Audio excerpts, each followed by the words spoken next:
Everyone hits a bump in the road. What do you do with it? Be inspired as we explore the ways people experience, navigate, and manage the ups and downs and twists and turns in this road trip called life. Welcome to another episode of Bump in the Road. The basic podcast is always free. We also have a premium subscription called Bump 2 that lets you listen in on extended behind-the-scenes conversations with our guests. Check it out at www.bumpintheroad.us. This story has all the elements of an Indiana Jones movie: an exotic and remote location, a plane crash in the jungle, a rescue by native villagers, and more serendipity than you can begin to imagine. My guest today is Marcia Vogel. She is an author and a minister, and she is a great storyteller. Marcia, welcome to Bump in the Road. If you would, tell us your story. Well, the story of the big bump in the road that I had was in a trip to Zambia, Africa. Now, why would somebody go to Zambia except for a special purpose? And this purpose was that my son was a U.S. Peace Corps volunteer in Zambia, and his job was to live in the village and help villagers dig wells so that they would have clean water. And after he was there for a while, he says, "Mom and Dad, come and see what I'm doing. This is so unusual. This is a primitive village. There's no running water. That's why they're digging wells. And there's no electricity." So he says, "I want you to come and see." So we, as loving parents, decided we go to Zambia and check it out with him. So we took our other son, so there were three of us traveling, and we went to Zambia. We flew to Zambia by way of London, and then London to Zambia, British Airways. When we got to Zambia is a small country and a rather limited country. So Zambia does not have airline flights every day from A to B or A to C. So you have to plan your trip in such a way that you have enough time to get from one place to the other based on their air travel. So we did that, and we got to the main airport at his place. He met us there, and then he got a truck. This is a open back truck. That was the only transportation to his village. So he knew we were coming, so he arranged for this truck driver to not pick up passengers, because he says usually that a truck would go along the road. This is an hour's drive, would go along, and if there's anybody else who wanted to get on, they just pile on. And he said you could have 20, 30 people on the back of a truck because they all needed transportation. But he arranged for a, quote, private truck for us so that we wouldn't be squished with another 20 people in the back of a truck. So we got to his village and we met the people there in the village. He showed us around. He had a little hut that they gave him that he lived as a Peace Corps. And there in Africa, we learned that you had to take everything into your hut every night. If anything was not nailed down, attached to you, it could disappear by morning. So these little huts that people lived in, they had everything in. They didn't have very many belongings, which was, I guess, a blessing because they didn't have much space. But they also had to take in your goat and your chicken and anything else you owned that you didn't want stolen. So that's what people would do. And one of the funny things happened in his village. They have never seen a non-Black person. So they thought I was white. They thought, I'm Chinese. And so they thought I was very unusual because I was not Black. And our son, of course, is not Black. Also, our son is Asian. So anyway, we spent 3 days there. We went to visit the chief. And then our next stop was to go to the national park in Mafui. So in order to get from his village to the national park, I had to hire a private plane because there's no commercial flights there. So we went to the airport and a private plane came, and this was a Cessna six-seater, Cessna single engine.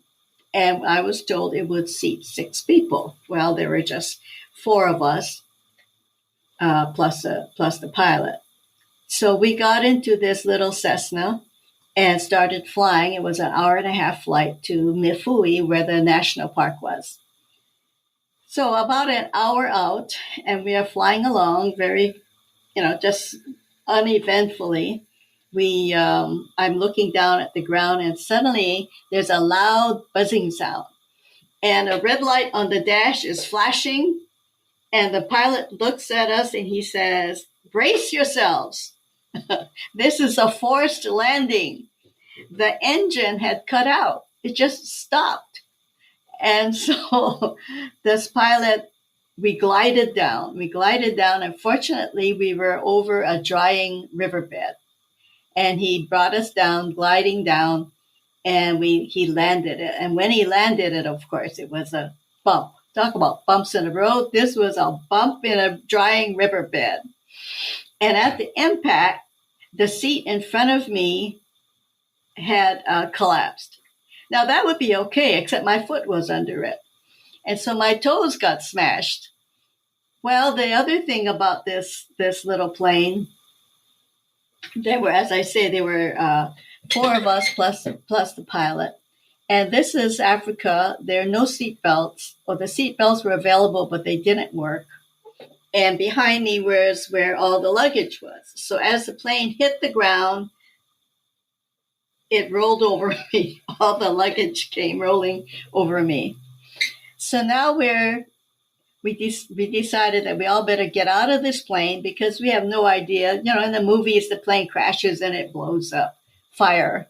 So all the men pulled me out of the plane, and we moved far away from the plane, not knowing whether it was going to burst into flames or what was going to happen. Fortunately, it did not burst into flames, and so we were all safely on the ground. So meanwhile, the pilot was about the same age as our son, and they got out all their survival tactics, and they built a fire far away from the plane so they could give smoke signals. Now, I've never seen this, but these 3 young men built a fire so that it would have smoke signals, and they would send up smoke signals. Fortunately, the pilot had radioed, just before we went down, he had radioed a mayday, and that we were going down. So wherever, I don't know where the tower was, or other planes heard it, so they knew there was trouble someplace out in Africa on a drying riverbed. So meanwhile, we didn't know what was going to happen. I mean, we are Americans. We think a helicopter is going to come quickly. Somebody called 911 and a helicopter is going to be there and swoop, pick us up. Well, this is Africa. So we got ourselves under the wing of the airplane in the shade. We had food, we had water. It was a beautiful summer day, a spring day in Africa. So all we could do is wait. So we waited under the shade of the airplane. Meanwhile, my foot was damaged, and so what do we know? Elevate the foot so that it, it doesn't swell up.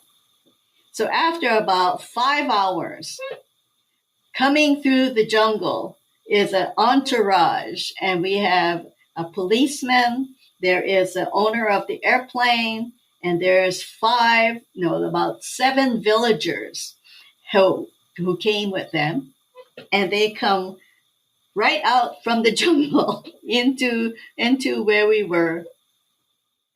So they had figured out where we were by the Mayday call, and also the guys had put up smoke signals, so they knew where we were.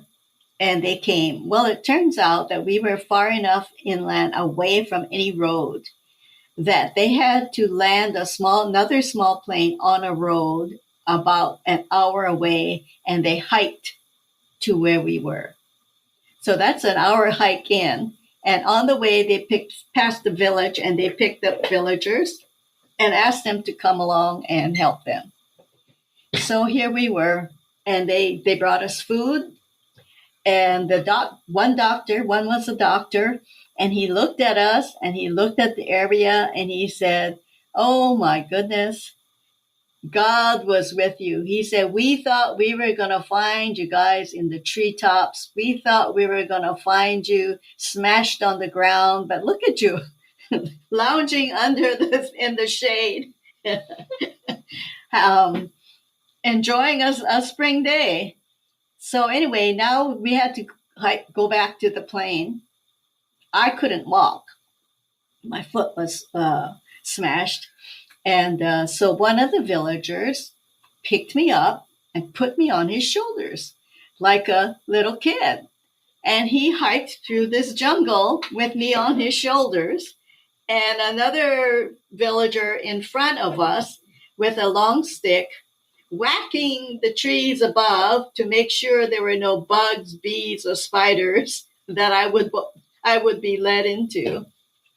Then at one point, after halfway through, they were talking to each other. Of course, I didn't know what they were saying, but the fellow who carrying me was getting tired, and they wanted to switch. And he said, "You carry her." Well, I thought, okay, now they're going to put me down. I have to stand. And before I could get all those thoughts in my mind and figure out how I was going to do this, they switched. I don't know. I can't tell you how they did it. I just know that I was suddenly on the shoulders of a different man. And he just continued to hike through the forest until we got to their village, where a car was waiting. And this car was a car from the ranger of another national park. So it was a Land Rover. And so they put me in the front seat next to the driver, my husband next to me by the window, and they piled the people in the back. They piled the doctor, the pilot, the policeman, and my sons. I mean, I don't know how many people they squeezed in the back. But anyway, so they said, we have to drive to the highway where the plane is. So we started driving along, and they were driving on a footpath. Now, so here comes this car on a footpath. It was like an Indiana Jones ride, with the bushes hitting the car, going by. And so we're going along, and not very fast, maybe 20 miles an hour along this footpath. And suddenly, bam, everything stopped. I flew and hit the windshield. My husband hit the windshield, and all the people in the back fell forward. And the driver gets out. He says, "Oh, I didn't see that." What was that? It was an animal trap. There was a hole in the ground that had palm leaves over it so the animals wouldn't see it. And the front wheel fell into it. The front right wheel fell into it. And so, of course, the car stopped on a dime. I mean, if that's a dime, it stopped instantly. And so the ranger got out, and he says, "Everybody out of the car except me," because I couldn't walk. So he got everybody out of the car, and then he put a jack on the front of the car where the wheel was stuck in this trap. And he told everybody, he says, "Everybody stand away, move over there, get away." It was kind of scary. Then he says, "Okay." And he jacked up the car. He got in the car, started it, and he jerked it in reverse. And sure enough, the wheel came out, and the car was off the trap. So he does that, and he says, "Okay, everybody get in again." So everybody follows his directions. And off we were once more onto the road where the plane was. So then they told us that they were taking us to the national park where this ranger was from. And there they would house us. They would take care of us there because there was not enough room in the airplane to take all of us. So the airplane was parked on the side of the road, which was the only place they could land on a 2-lane road. And they pushed it to the side. So the doctor says to me, I have my medicine bag in the airplane, but I'm not going to bring it because your injuries are not life-threatening. But would you like something for pain? Well, so much adrenaline was running, I didn't think I was in pain. And I said, no, I think I'm okay. So he said, you sure now? I said, yeah, I'm fine. He says, I could give you a shot for pain. I said, no, I'm good. And so we got into the car again, went for a 2-hour drive to the national park. And there, the doctor came with us, the pilot came with us. And so we had this whole party going to the national park. When we got there, they had a hot dinner waiting. They had cold drinks. They had beds and little huts with clean beds waiting for us. It was beautiful. It was a beautiful night. And we had been through all of this all day long, all this stress all day long. So they fed us dinner and we were finally relaxing. And so to get to my hut, my son said, Mom, how are we going to get you there? They said, we'll carry you. So they carried me. 2 of them made the armchair thing, and they carried me to my hut, and they left me there for the night. They say, we'll come back in the morning and we'll get you. So now my husband and I are in our little hut and relaxing and saying, oh, wow, what a day, what a day. And then about 2:00 in the morning, the pain in my foot. And the doctor, he said, here, have some Motrin. Take Motrin if nothing else. So I had pain in my foot. And I said to my husband, I've got to go to the bathroom, which was, a ways. You got to walk to it. This was an outhouse. And so he says, oh my, how am I going to get you there? So we said, well, I'll hobble on the other foot that's not injured, and I'll hang on you, and we'll figure it out. So he and I go out in the outdoors, and I start hanging on him and hopping on the good foot, and he's trying to carry me. And finally, the 2 of us laughed. We giggled and we laughed. We lay on the grass and laughed until our sides ached. And we thought, we're alive. We're alive. Look at us. We're alive. And it was under the beautiful, clear sky, African sky with the stars. And so it was such a relief. It was such a relief. And I can't tell you how I finally did get to the bathroom, but I got there. And so we just were so thankful. And the next morning they managed to get us to another airplane. And that was sort of another adventure too, because to get to that airplane, we had to cross a river. Well, how were we going to cross the river? It was a pontoon bridge. And so they drove us to this river. And again, it's everybody out. And everybody had to walk on this pontoon bridge and go across, except for me. I could stay in the car. Fortunately, I'm very light. And so this pontoon bridge had to go back and forth, and they drove the car on it, and we went across to the other side. And it was really quite a safari, because as we were driving to this, what they called airport, it really was a strip, a place where an airplane can land, open land. We saw elephants, we saw monkeys, we saw all these animals, because we were driving through areas that's not usually driven through. And so anyway, a plane came for us, and this time it was a twin engine plane, a bigger plane. because of course there were more of us. And a policeman came and he has to make a report, and he asked us all these questions, which we answered. And the airplane took off, and it took us to the national park where we were originally going to stay. So we finally got there a day late. So now we're there, and I can't walk.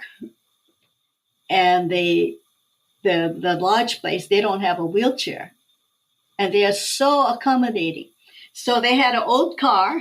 I don't know if it was an old car. They had a car. They took the seat out of the car, and they put it on their luggage rack, on their luggage.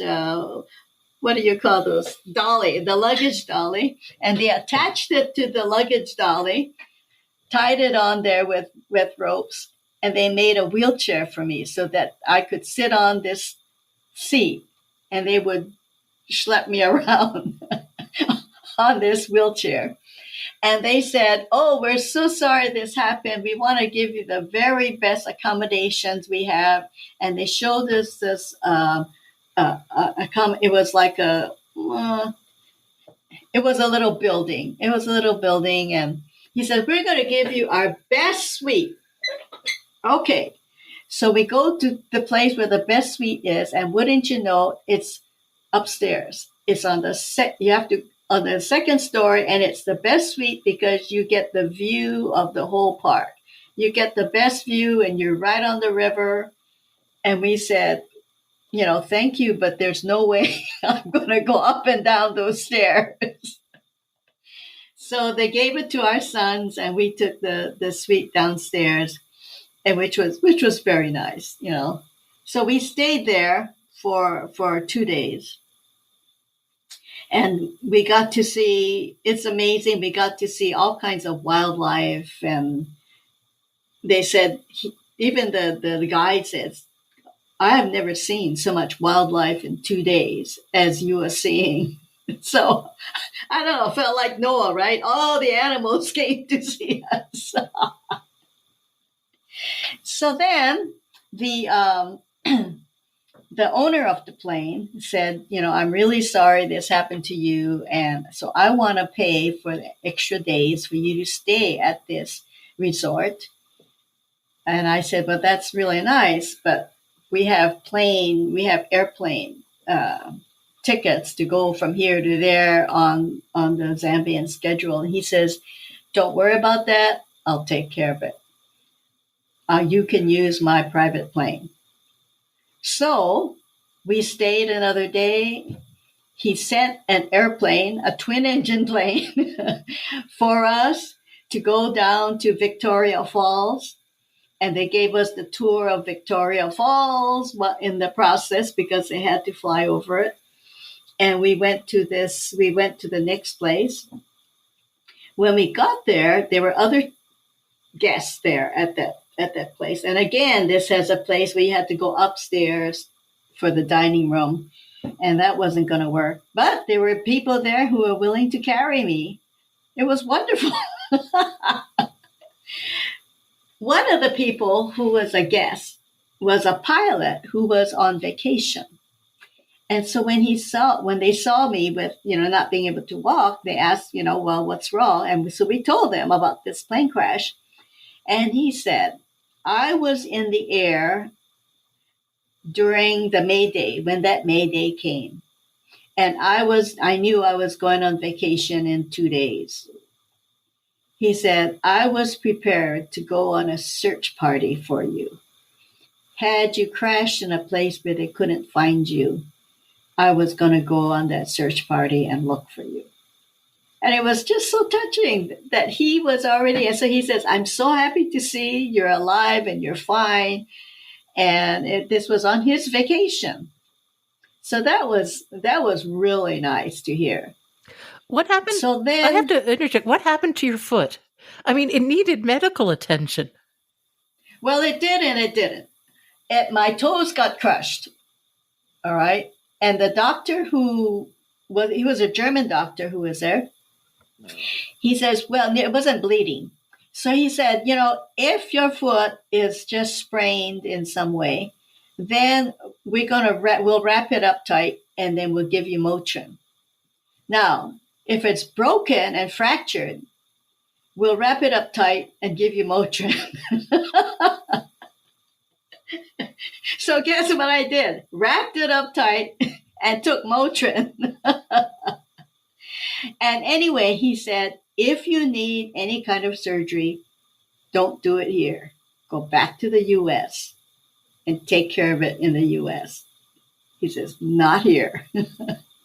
Okay, so that's what I did. Wrapped it up tight and took Motrin. So then after we were ready, now we had to go to Lusaka, to the main airport, and they sent another private plane to take us from Victoria Falls area to the capital city where we were to take our flight back to London to go home. So here I am, now I'm on crutches and hobbling along.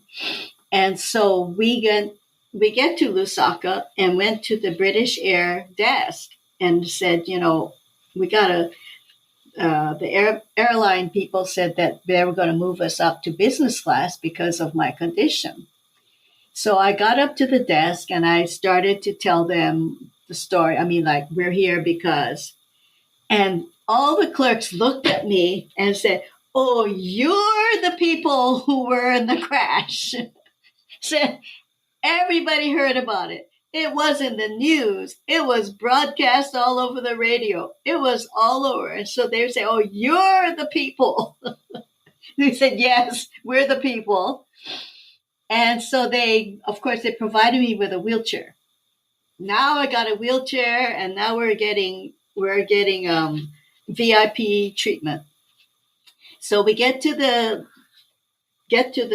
plane area, and this is not like big airports, and so there's stairs. You got to go up the stairs to get into the airplane. So they asked me. They said, "Would you like to have us carry you up, or do you want to try to walk up the stairs?" I said, "Oh, carry me up. I've been through the jungle on somebody's shoulders. I expected somebody's going to put me on their shoulder and walk me up the plane." No, they sent 6 guys, and they picked me and the wheelchair up all at once. And they carried this wheelchair. I think the wheelchair weighed more than I do. They carried me in the wheelchair all the way up the steps till we got to the plane, and they put me in my seat, and there I was on my way back to London. Now, when we get to London, the reason the plane was delayed was because there was a riot in Harare airport, and British Airways was turning themselves upside down and backwards to keep their customers happy. So when we arrived, British Airways personnel was right there. Got me a wheelchair, and they said, "Okay, we're taking you to a hotel, to a 4-star hotel for the night." And they got us there, and I get into the hotel, and they say, "Oh, we are going to give you one of our best rooms, except it's down the hall." It was at the end of the hall.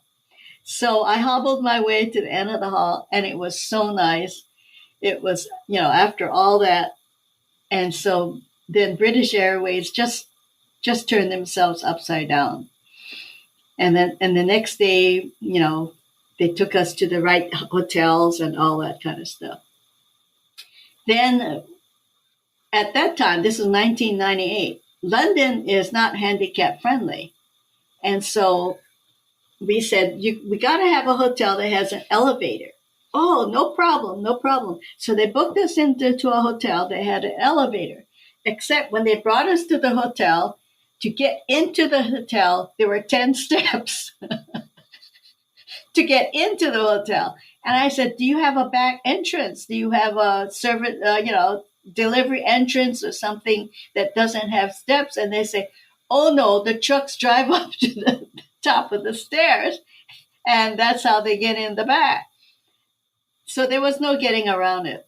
So we said, okay. So I hobbled up the stairs and they gave us a room. We're going to give you the best room. And it was great. We went up to the elevator, got out, and it was a landing, and you had to go down 4 stairs to go to this best room. And so finally we said, we can't do this. I can't do this. Don't you have a room that's straight out of your elevator? Or say, no, that's the best we have. So anyway, we made do with it. And I hobbled my way through around London. They had wheelchairs at the British Museum. We went to the British Museum. They had wheelchairs, except the only way you can get to the different floors is you had to be escorted by them to the back where they moved the exhibits up and down in the elevator. There is no public elevator.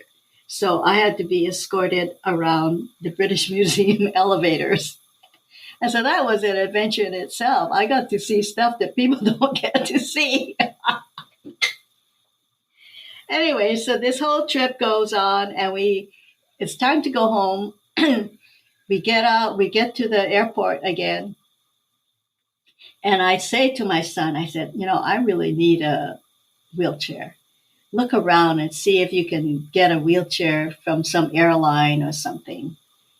And so he looks around and there is no airline wheelchair. So finally we see this red wheelchair on the sidewalk. And we watch, nobody's claiming it, nobody's using it, it's just sitting there. So I say to him, go commandeer that wheelchair, and if we're stealing it from somebody, they can chase us for it. So he gets the wheelchair and I get in. And we use the wheelchair the whole time till we get to the gate, get to the airplane, and they said, okay, whose wheelchair is this? Where did you get this? And I said, I don't know. It was sitting on the sidewalk. It had no label, no company name, nothing. It was just a red wheelchair. And so I said, I don't know. So they put me on the airplane and they said, okay, well, we'll figure it out. So we got home and there we were after this adventure. One of the things that was, our daughter was home and we sent an email and said, we have been in a plane crash, and it just threw her for a loop. She says, what? My whole family could have gone down and I'm here because she didn't go on the trip with us. But anyway, that was I don't know whether it's a bump in the road or it was kind of a mountain in the road, but we made it. We made it through. What strikes me about your story is there's so much serendipity. I mean, yes. Oh my God, it's just incredible. I agree with you. When we left the morning, I was waking up in the morning before we got on the airplane. And I just had this feeling like God was holding my hand and he just said, everything's going to be all right. I don't know, what does that mean? You're going to be attacked by a monkey? You're going to, what does that mean? I had no idea. And I said, okay, if you say so. And then all of these things happened. The policeman who rescued us said, had that flight gone another 10 minutes more, you would have been in the escarpment. There are only trees and cliffs.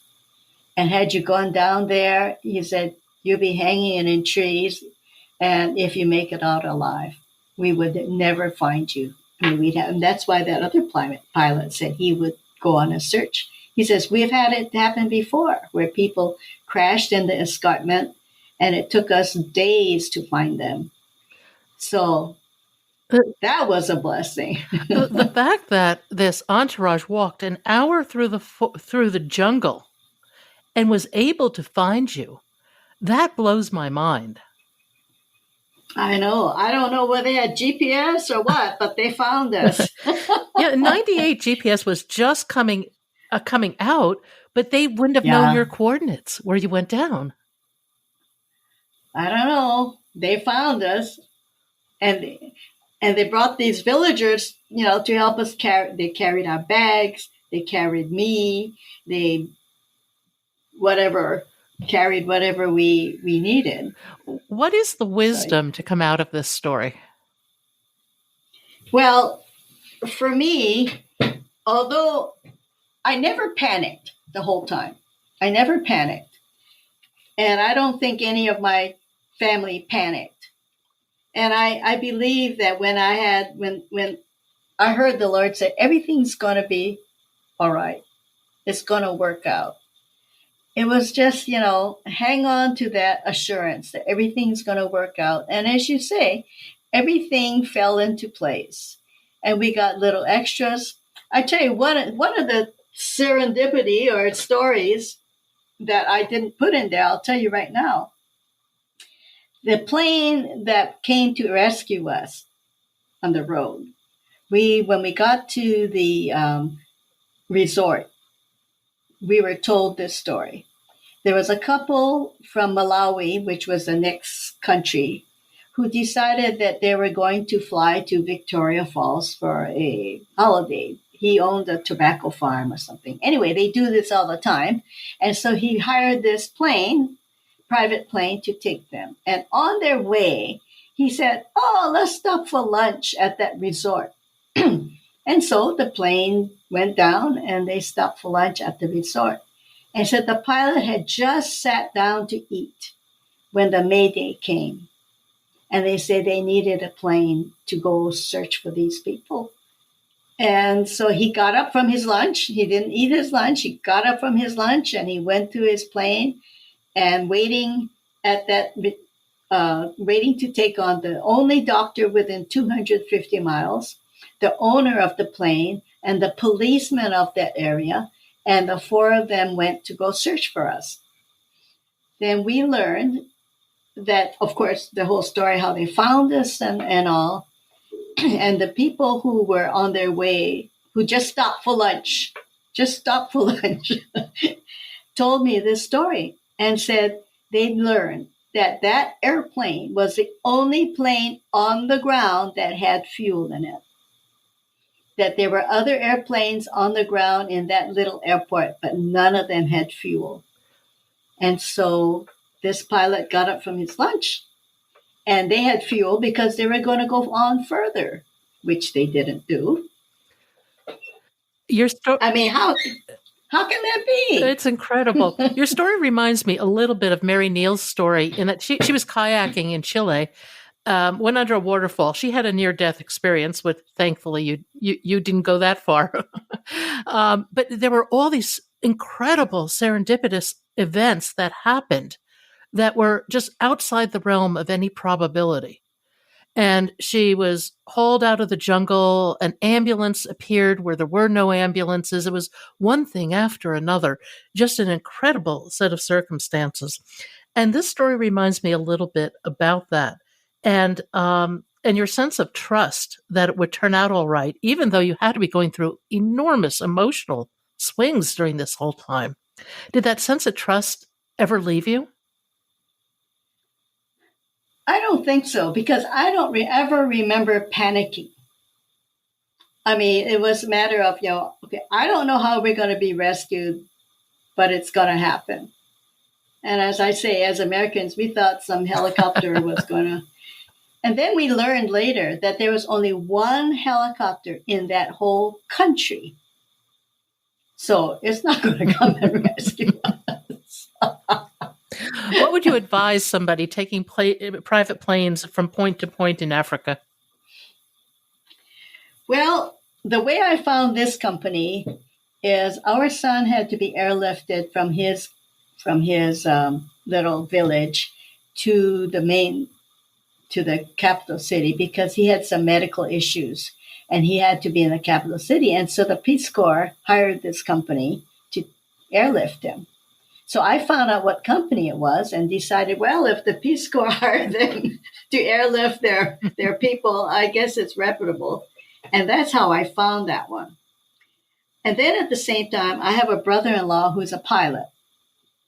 He He's fall plane, but he also flies jets. And I asked him, I said, what do you think about these bush pilots or these? And he says, Marcia, you got to remember, these bush pilots, they don't want to die either. They're going to do everything in their power to get you from A to B.